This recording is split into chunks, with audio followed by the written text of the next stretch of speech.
Y en esta noche vamos a ver en el capítulo 2, comenzamos con el capítulo 2, aunque se basa en el versículo 12 del capítulo 1, lo que vamos a tener a continuación. Pero miren lo que dice el texto de Filipenses. ¿Cuántos están leyendo este libro? Yo les pido que lo lean a la par de que reflexionen porque vamos a estar viéndolo todo completamente. Pero ¿qué pasa cuando descubra Dios y quite nuestra apariencia y de repente se encuentre con esta sorpresa? Nosotros tenemos una apariencia linda, atractiva, pero ¿qué pasa cuando algunas caretas se caigan? Pastor, ya empezamos mal. ¿Vieron que los jóvenes dicen no seas careta? Se refiere a que alguien está fingiendo.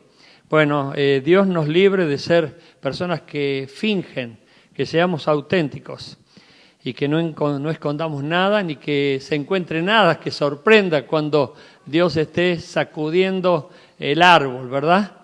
Pero aquí encontramos el texto de Filipenses 1 y la primera característica que quiero compartir con ustedes es que los llamados se contentan con cualquiera sea su situación. Con cualquiera sea su situación. Y nosotros necesitamos entender esta palabra, contentamiento. Algunos dicen, estoy contento. Bueno, pero la palabra contentamiento tiene que ver con el hecho de estar satisfecho, pleno, a pesar de. Las circunstancias muchas veces no son favorables, son muy adversas. El apóstol Pablo, como dice el versículo 12, si ustedes leen el capítulo 1, versículo 12, dice, quiero que sepan, hermanos, él quería que se enteraran que las cosas que me han sucedido han redundado más bien para el progreso del Evangelio.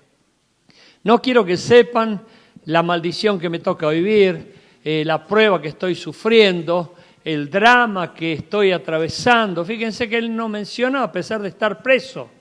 Y esto nos tiene que llamar la atención. Y más quienes se acostumbran a quejar por cualquier cosita, ya están insultando, quejándose, amargados. Bueno, el contentamiento es una virtud que tenemos que adquirir. ¿Y por qué? Porque todas las cosas, escucha bien esto por favor, todas las cosas que se viven en la vida cristiana dependen de una decisión. ¿Y de qué decisión, pastor? De que nosotros utilicemos bien nuestra mente para sujetar todos los pensamientos a la obediencia de Jesucristo y poder transformarnos por la renovación de nuestro entendimiento. ¿Qué quiere decir eso? Bueno, que nosotros tenemos que pensar bien cada situación, cada momento, porque cualquier cosa nos puede sacar. Cualquier cosa nos puede desarticular, cualquier cosa nos puede quitar el buen ánimo, inclusive el buen testimonio. ¿Cuántas personas han aparentado ser pacíficas, mansas, y de repente una situación, ¡pum!, la sacó de cauce y las volvió violentas o agresivas? Y hay gente que se sorprende o dice, no, nunca me imaginé que tal persona iba a reaccionar de tal manera. Nosotros tenemos que tener mucho cuidado. Y es por eso que todo lo que hacemos es intencional, pero también tiene que ser muy bien pensado. Yo tengo que tratar de prever circunstancias que me puedan estar por sacar de quicio. Tengo que prever eso, no pensar que estamos en un mundo ideal donde todas las cosas nos favorecen, son hermosas, maravillosas. Como vemos aquí, Pablo estaba preso, pero él no se está quejando, él no está maldiciendo. Él dice en Filipenses 4:11, que es un texto que adelanto, he aprendido a contentarme con cualquiera sea mi situación. He aprendido, no es que, lo sé, no, he aprendido. Y hay personas que aprenden por las buenas y otras que aprenden por las malas. ¿Cuál sos vos? Hay personas que aprenden inmediatamente y otras personas que les cuesta. Hay personas que son disciplinadas, exhortadas, castigadas, pero otras no hace falta, simplemente con decirles las cosas y hacerles entender de qué se trata, la persona inmediatamente entra en cauce y obediencia y no recibe ninguna reprimenda.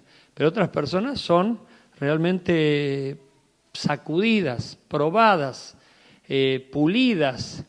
Como dijo una hermana de aquí hace mucho, ay, pastor, Dios lo está usando a usted como piedra de esmeril para mi vida.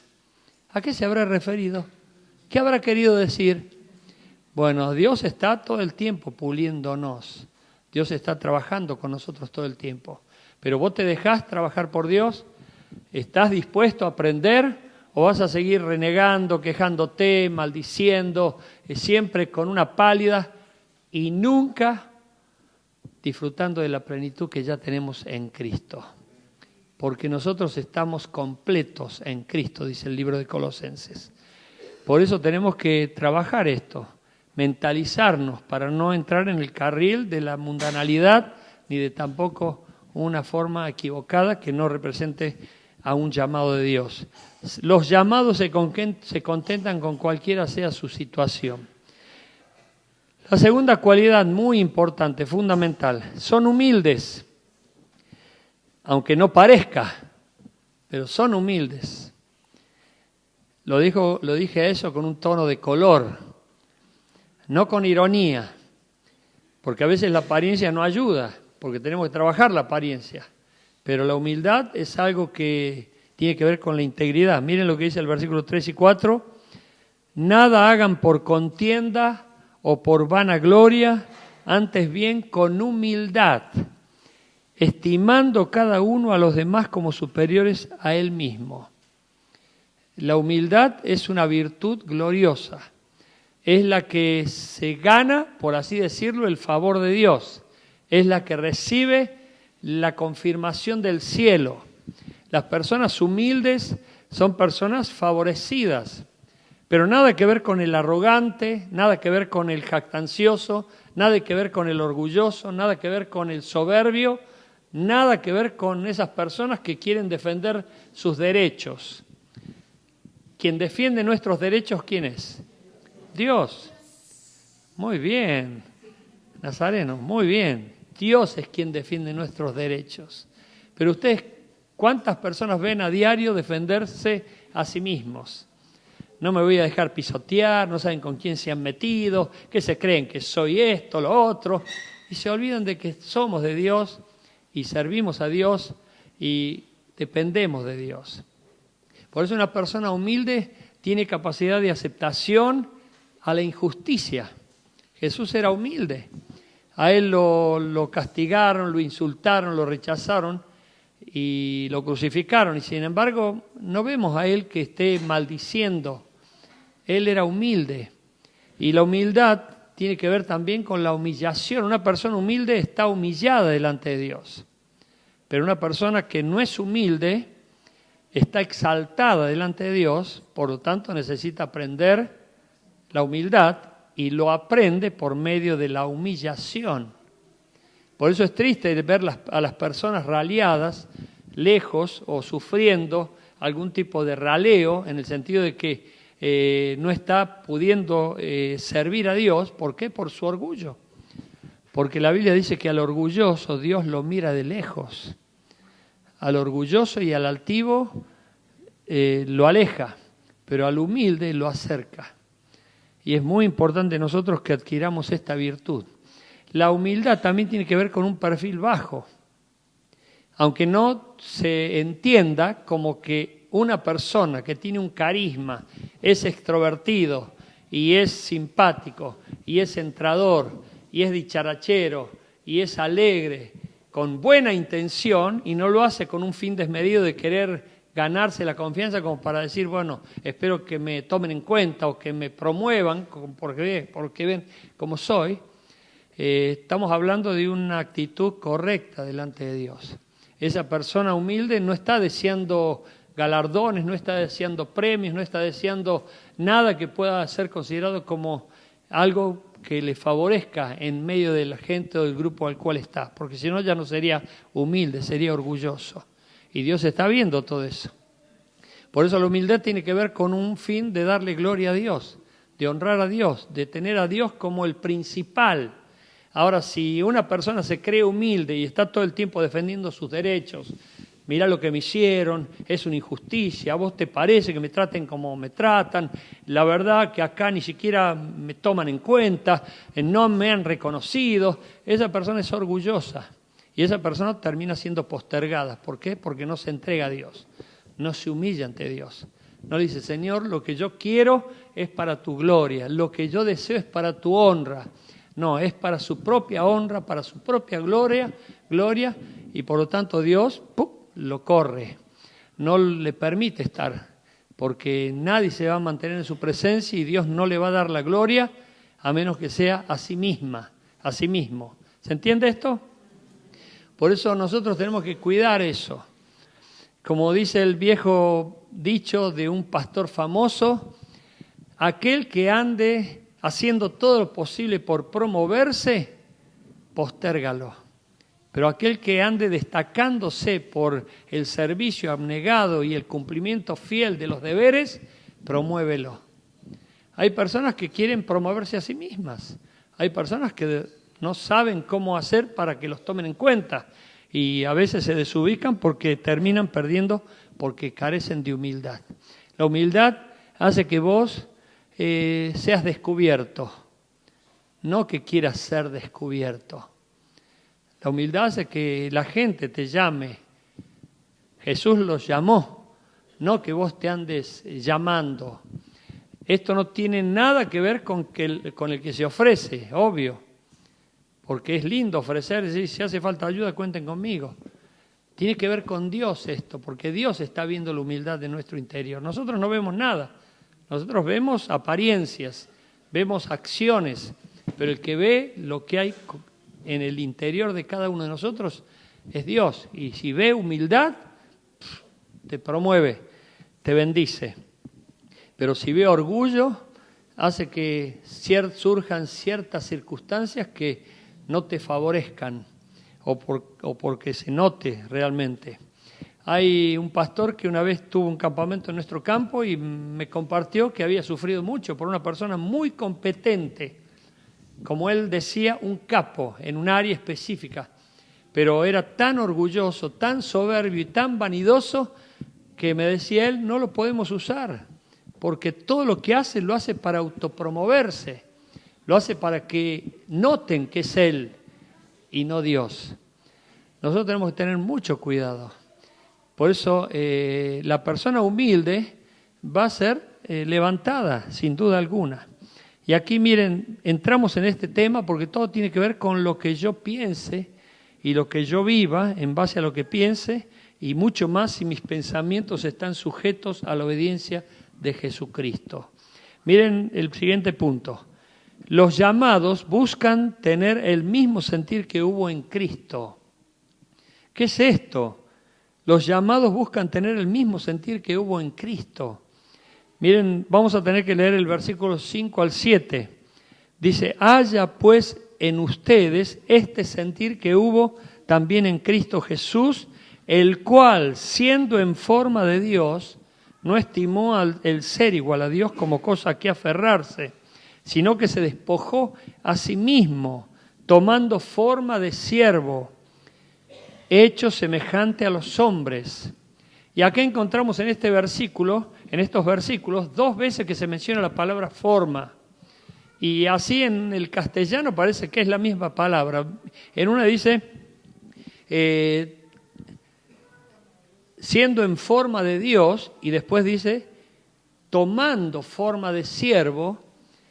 Estas 2 palabras que en castellano se traducen como forma, en griego son diferentes. La primera tiene que ver con morfo. Morfo es forma, pero una forma esencial, algo que no se muda, algo que no cambia, algo que no se modifica. Por eso metamorfosis es el cambio de la forma. Es meta, en griego es entra, y por ejemplo hay personas que dicen, uy, ¿qué te hiciste? Se produjo una metamorfosis. Esa persona cambió el look, cambió su corte, cambió su peinado, cambió su color, cambió hasta su silueta, cambió, ¿qué te hiciste? Bueno, hubo una metamorfosis, es decir, se cambió.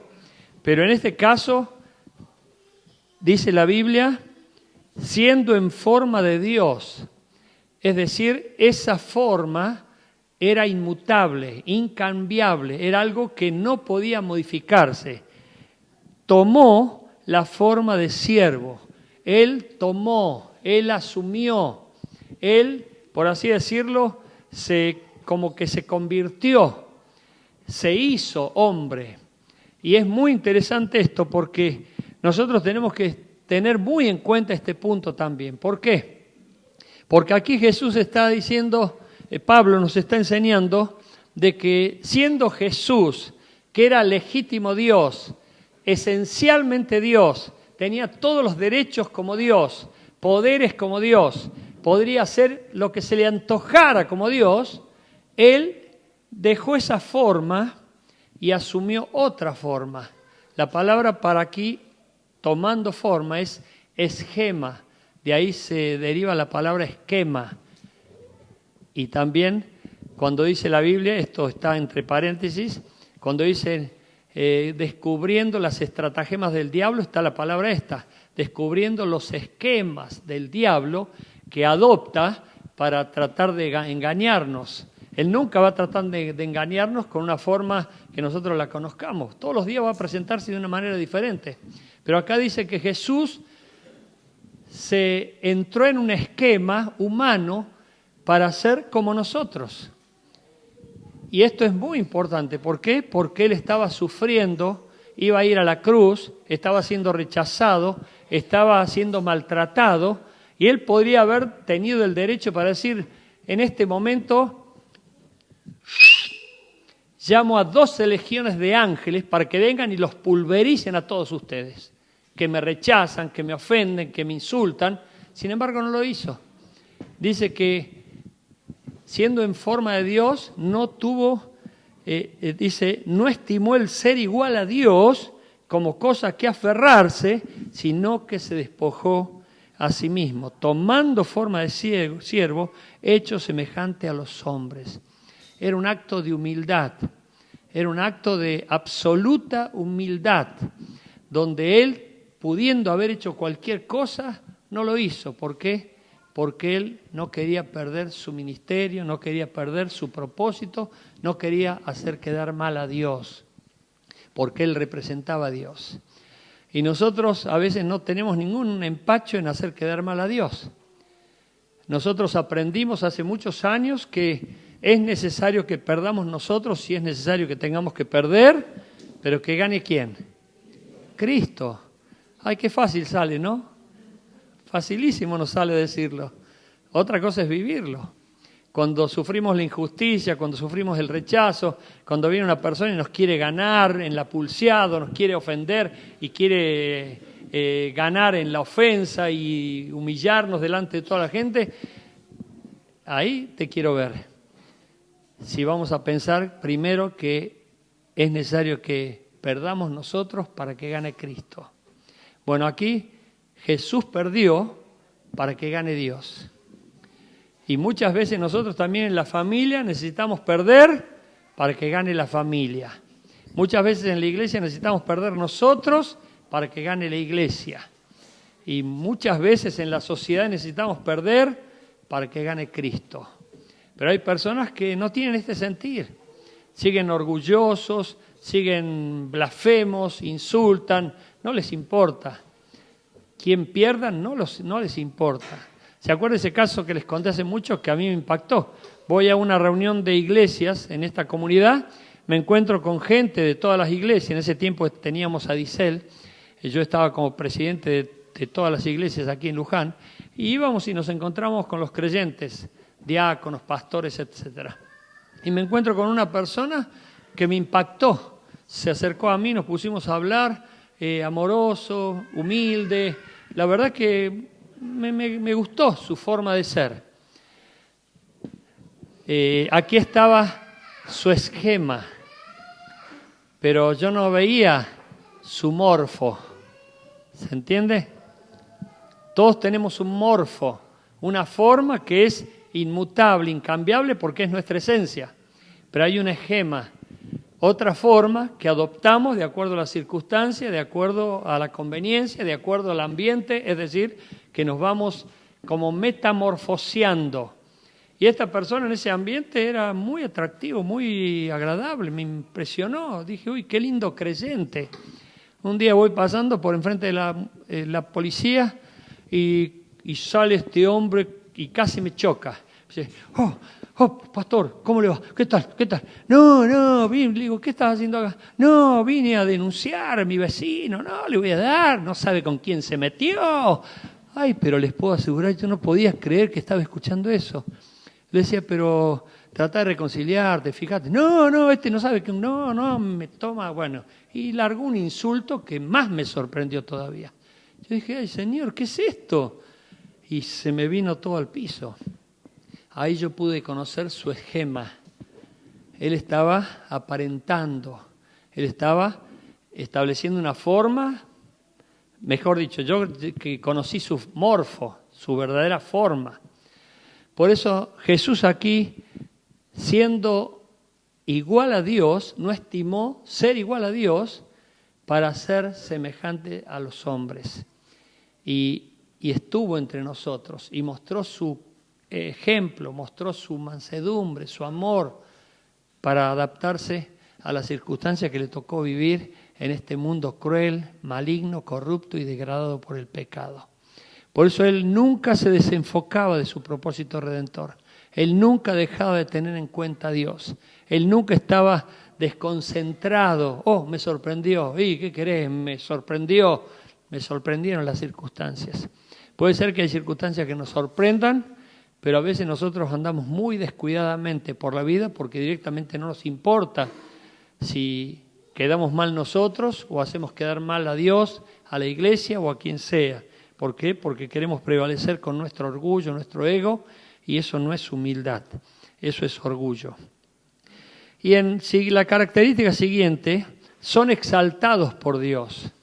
Esto es muy importante, son exaltados por Dios. Dice el versículo 9, por lo cual Dios también lo exaltó hasta lo sumo y le dio un nombre que es por sobre todo nombre. Y esto que se dice de Jesús se aplica también a nosotros, porque nosotros tenemos a Jesús. ¿A quién tenés vos en tu corazón? A Jesús. Y Él va a prevalecer, Él se va a manifestar.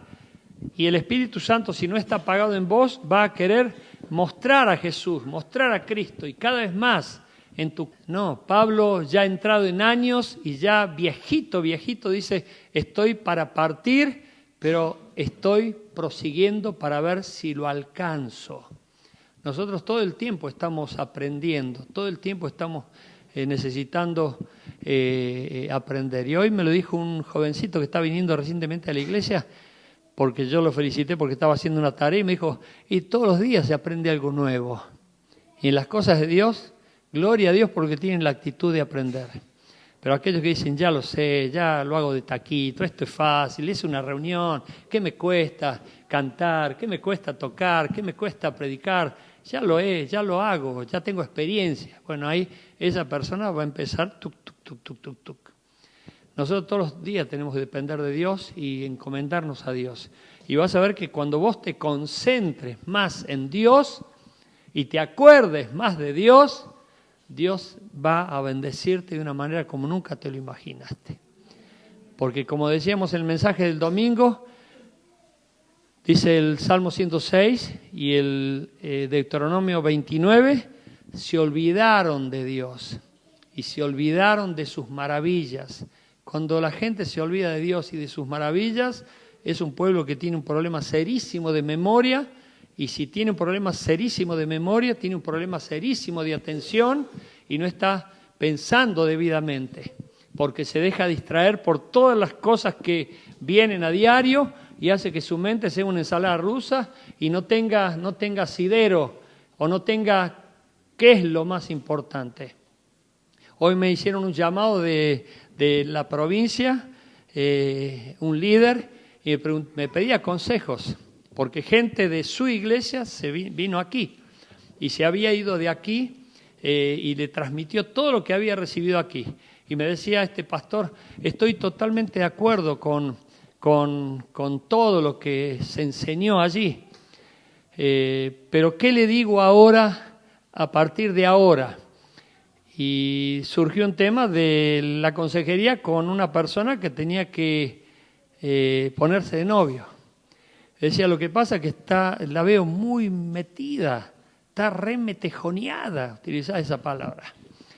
Y le dije, cuando hay pasión no hay razón, porque los pasionales no piensan, sienten, lo hacen por lo que sienten. Y esas personas van a sufrir indudablemente. ¿Por qué? Porque Dios nos dio la razón, la mente, el cerebro para pensar y pensar cosas que le agraden a Él, en todo lo bueno, justo, noble, digno, solamente en eso pensad. Pero las personas que no piensan, sino que sienten, tarde o temprano van a caer en pecado o van a dejarse llevar por alguna cosa equivocada. ¿Pero qué les digo para que esta persona abra los ojos?, me decía. Y yo les decía, mira, es sencillo. Si la otra parte no ama más a Dios que a ella no hay futuro. Y esto te lo digo, iglesia. Si vos no amás más a Dios que todo lo demás, no hay futuro. No hay futuro.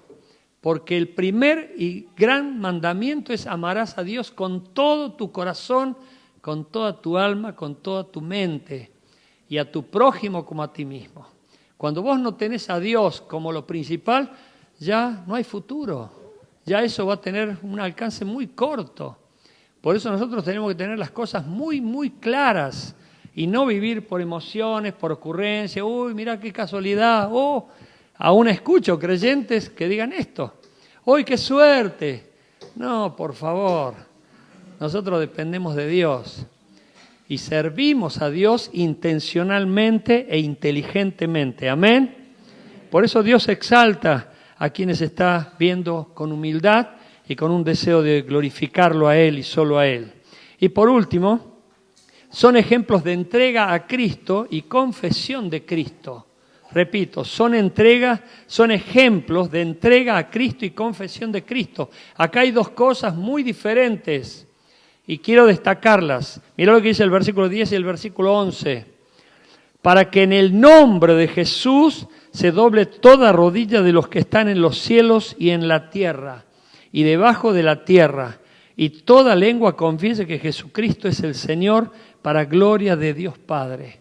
Dos cosas muy diferentes. Por un lado es la entrega a Cristo, una entrega total, absoluta. Si vos no te has entregado de esa manera, no te has entregado. La entrega que pide Dios de nosotros es total y absoluta. Señor, me rindo ante ti, toma cuenta de mi vida. Si querés llevarme, llévame. Si querés dejarme, déjame. Pero te sirvo, te amo, me entrego. Aquí estoy, heme aquí. No que le digo, Señor, aquí estoy. Después, no. Pero no puedo en tal horario, no puedo tal cosa. Y ya empezás a poner un montón de excusas y de peros. Y esa entrega ni siquiera se nota. Esto tiene que ver con algo íntimo, privado, algo muy, muy serio que vos lo haces en tu casa, en tu dormitorio. Y yo se los he comentado varias veces que en dos circunstancias muy claras en mi vida, muy claras, donde yo estaba presionado por circunstancias que me podrían haber movilizado la estantería, yo me entregué a Dios y me arrodillé, me acuerdo, pero como si fuera ayer, y le dije, Señor, si no me querés dar eso, no me lo des. Si me lo querés dar, gloria a Dios, gloria te doy. Pero yo te amo igual, estoy para servirte, acá me tenés. Ahora si me querés llevar, matar y que hoy mismo vaya al cielo, hacé lo que quieras con mi vida. Si me querés dejar, te amo y te quiero servir, hacé lo que se te antoje conmigo. ¿Y sabés qué ocurrió? En las dos oportunidades que me vi presionado por esas circunstancias que me hacían opresivas y pensar que yo iba a cambiar y me entregué de esa manera, Dios me concedió lo que yo le pedía y lo que Él sabía que quería y era lo que más anhelaba. Qué curioso que están seguramente por saber qué fue eso. Yo ya se los conté, hermanos. A menos que hubieran estado dormidos en los mensajes, ya los conté. Una es con respecto a Katy, mi esposa amada, y la otra es con ese viaje a Holanda, ¿se acuerdan? Que no venía para mí y venía para otros, pero para mí no, y era como que yo me sentía inútil, como que no servía, y el maligno me tiraba basura en la mente para decir, no servís, vos no sos como los otros, a ellos los mima Dios, a vos no te mimas. Y lo entregué a Dios, le digo, Señor, acá me tenés, te amo y te quiero servir, hacer lo que quieras con mi vida. Y me trajo a Luján. Pero doy gloria a Dios, aleluya. ¿Cuántos entienden esto? Cuando vos te entregás a conciencia, Dios se entrega a vos a conciencia. Y la otra tiene que ver con la confesión, porque nosotros líderes, amén, para liderar, no podemos no ser ejemplos de esto. Tenemos que ser ejemplos de entrega y ejemplos de confesión, porque dice, toda lengua confesará que Jesucristo es el Señor para gloria de Dios Padre. Yo tengo que confesar esto. Si yo no confieso es porque no me entregué todavía. Porque yo tengo que confesar, con la boca se confiesa para salvación, pero con el corazón se cree para justicia. Por lo tanto, yo tengo que confesar a Cristo. Pero antes de hacerlo, tengo que haberme entregado a Cristo. Me entregué, me rendí a Él, me sometí a Él, me humillé ante Él y Él me levanta. ¿Para qué? Para que yo le sirva. ¿Y cómo le sirvo? Confesando su nombre, predicando su evangelio, dando a conocer las buenas nuevas, hablando a tiempo y fuera de tiempo. Yo felicito a los que no se quedan callados y siempre están mechando la buena palabra de salvación. Doy gloria a Dios por los evangelistas, porque tienen el don, pero también doy gloria a Dios por los que ejercen el oficio de evangelistas y están pendientes de que la gente no se vaya al infierno, sino que se vaya al cielo. Por eso te animo a que estas cosas no estén faltando en vos, porque son cosas que Dios aprueba, y las aprueba principalmente en un líder. Y triste es la iglesia, y esto lo repito, y Dios tiene que ayudarnos, porque eso demora el proceso según mi punto de vista natural, pero Dios tiene otro punto de vista que es espiritual, en el sentido de que estamos levantando líderes que no predican, que no se han entregado, que no le hablan a nadie, que son agentes secretos de la CIA, que nadie sabe que son creyentes, pero cuando hay gente que predica y se anima a confesar, Dios empieza a obrar en sus vidas. Hay gente que empieza a decir, ¿sabe? Yo vine acá a la iglesia por fulano, porque me habló, por mengano, porque me habló, por tal persona, porque me dijo que yo tenía que venir, porque Dios me iba a bendecir. Y Dios va a levantar un pueblo muy, muy valiente. Amén. Si vos no te has animado todavía, te animo a que lo hagas. Si vos has tenido vergüenza, miedo, cobardía, te animo a que empieces a hablar de parte de Dios.